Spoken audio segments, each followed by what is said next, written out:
That particular evening when we came face to face with a shoplifter, very close range, something that was very uncomfortable and disturbing.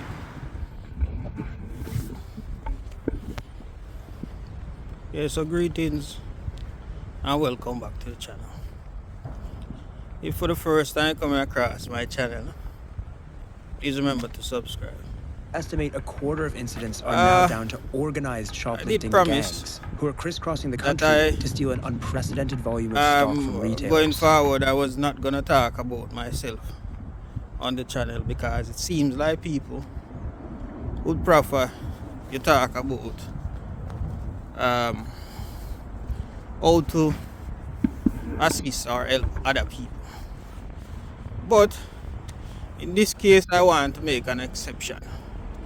And if you want to see more content like this, then let me know in the comment box. So what I'm gonna do today is I want to tell you about my work at the moment, what I do. But I'm not gonna start from the beginning. I'm gonna start from what happened the day before yesterday. So today is Tuesday, the 31st of December. So 3 days ago or 3 nights ago, I left for work. Normal day, normal evening, going to work. Because Christmas just finished. Christmas period did just finish the work. Shift was steady, quiet, or well, steady, put it that way. Everything going good. You have different things you have to do during the day or the evening or the shift. Just different things that I need to do in a period of a 7-hour shift then. So for the first 2 hours, you probably, if there's delivery, you start dealing with the chill and then move to the alcohol, and then you can go for the drinks, and then crisps or sweets is last. This is my way of doing it, but other people do it other way. I don't tell anyone how to do it. I just go that way, but I think it's the right way. But then again, I might be wrong. Let me know in the comment box as well. So on this day, the day before yesterday or the evening before this evening, about 17 minutes past 9 in the evening, 2 persons came in and they took a load of wine. So I had to call the police and get a reference number like you normally do. Give a description of the people and whatever you think they take. Just a rough idea so that they have something to work on. Everything is going smooth. The person that was working, that was on shift with me. So on that day, I was leading the shift. So sometimes I lead the shift, sometimes someone else lead the shift. Depends on who the manager feel that is to lead the shift on that day. I don't mind.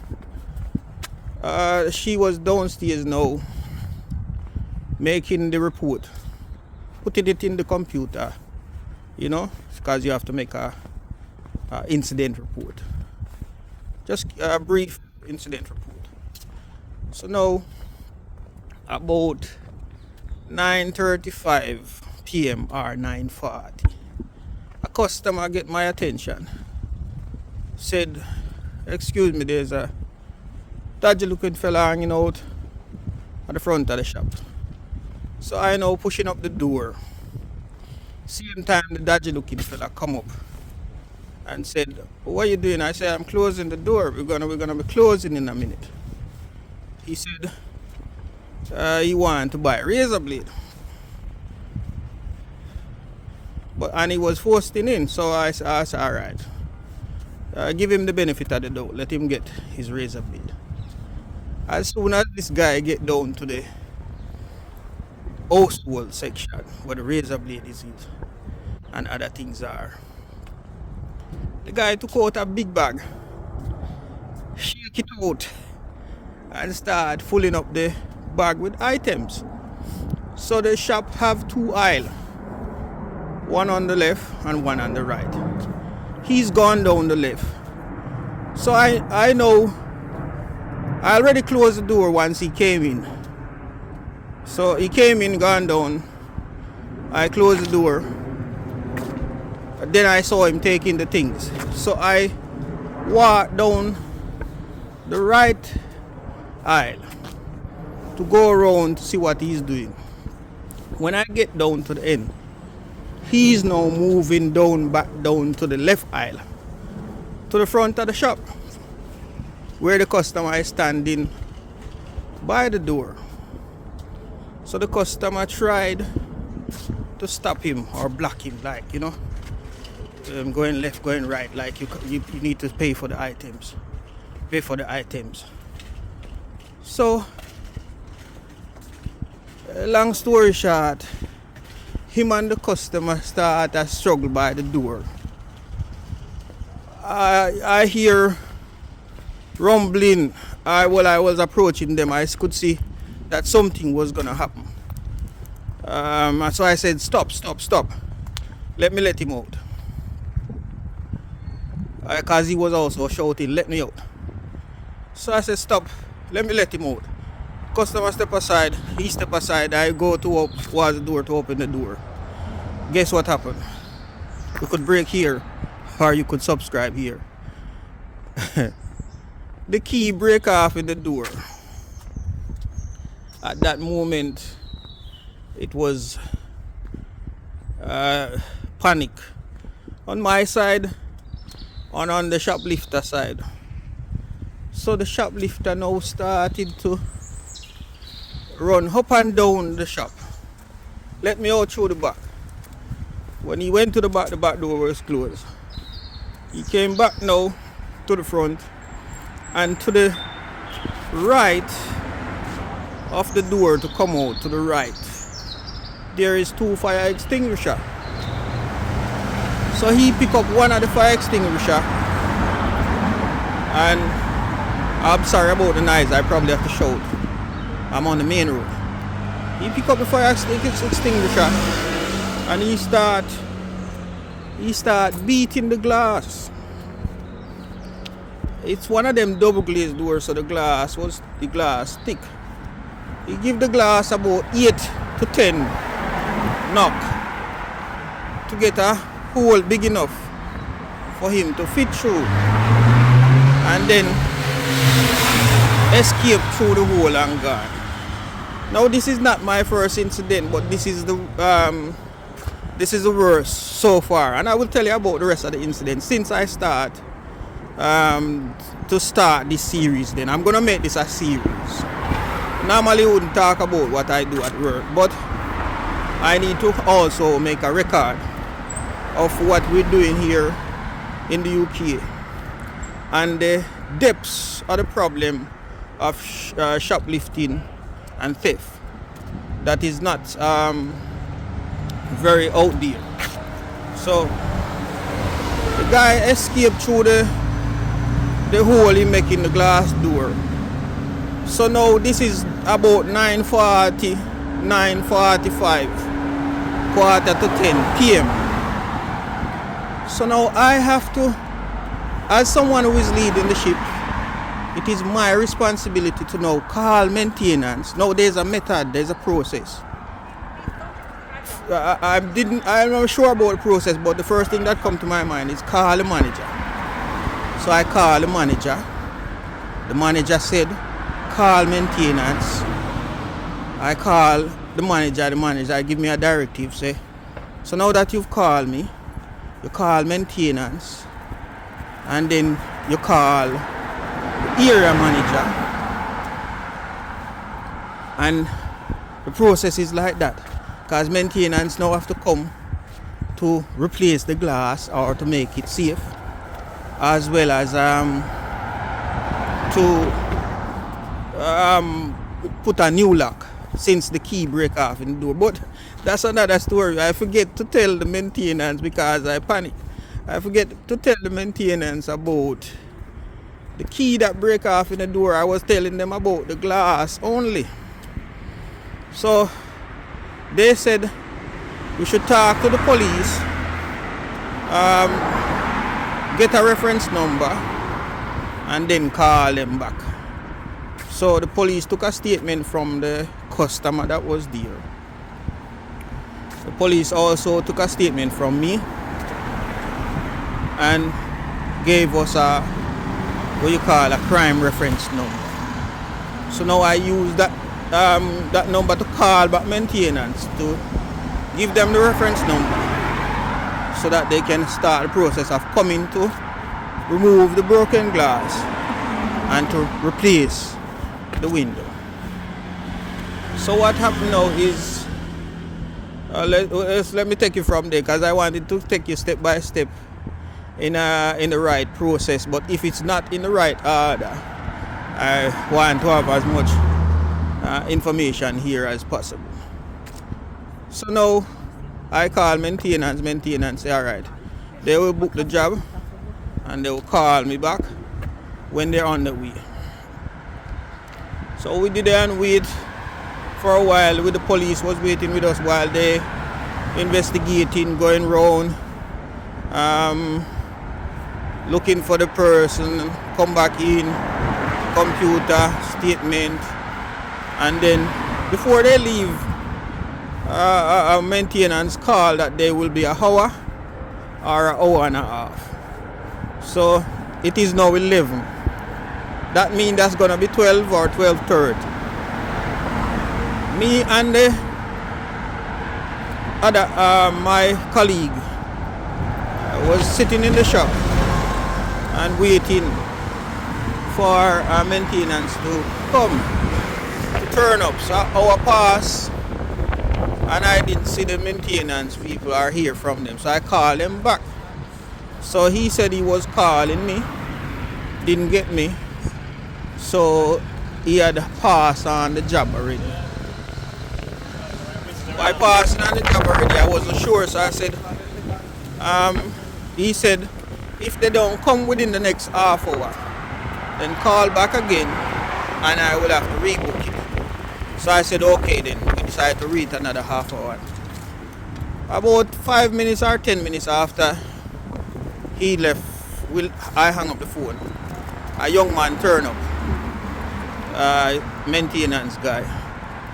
When he came in now,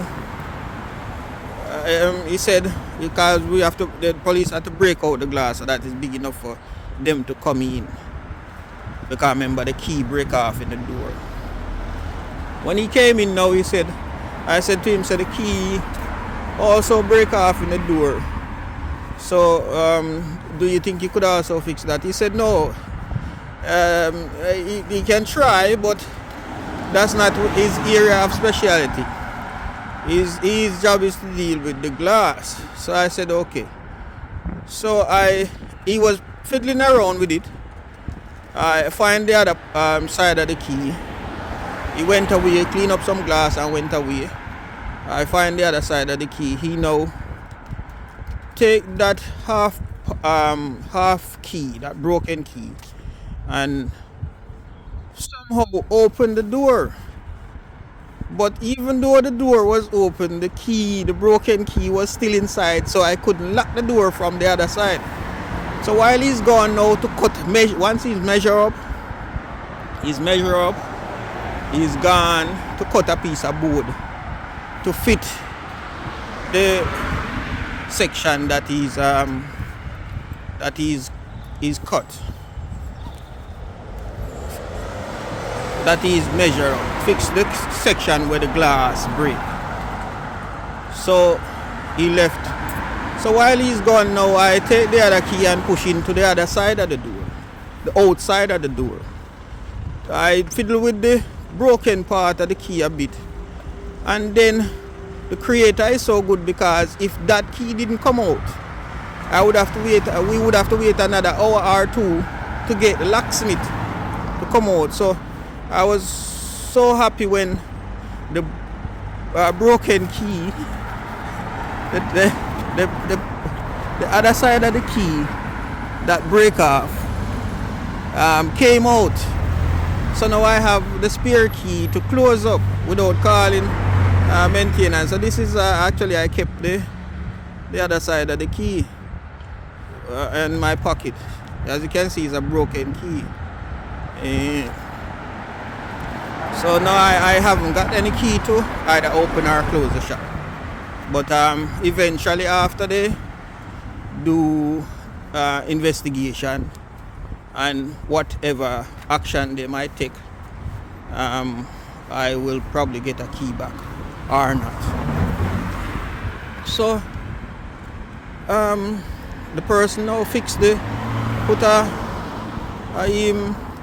piece of plywood in the window, in the door, and check that it's sturdy, and left. We was debating if we should put on the alarm or not in case it would go off in the night, but for safety we said let us put it on just in case, because manager probably come in the morning and say, oh we didn't put on any alarm, what if someone break in the shop? So we put it on.